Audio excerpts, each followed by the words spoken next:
Okay, so this is a tank lid representation, and what we're showcasing here is the RIS Bridger Easy Fit 4-bolt flange tank lid systems. So this is how typically a forecourt installer might make up his suction internal. He's got a 2" by 1.5" Liebes bush. He's got an 1.5" bit of galv tube that he has to thread in from underneath. He's got nipples, brass flip over valves, more nipples, flanges to connect his pipe work up. All of that is time consuming and not easy to assemble. Lots of thread sealant required, lots of leak paths.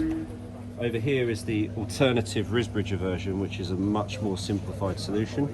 So even if you have a threaded port on your tank lid, one reverse flange, the RIS Bridger suction internal, which has a square base flange and ends in a square flange. You can actually mate your UPP pipe straight to that flange, or you can install a flexi, which gives you much easier alignment of pipe work out of your sump.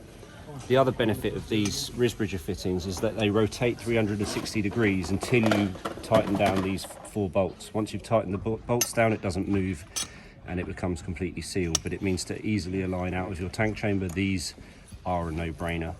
And in reality, and also the drop tube, the suction internal drop tube down here, easily slides through into this fitting. There's no threads or anything, it just drops in.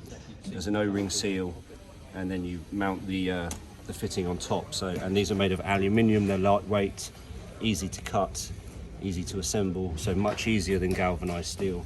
And people say, oh yes, but what about cost? And in reality, the RIS Bridger system is actually much lower cost than doing it the old-fashioned way with steel and brass fittings.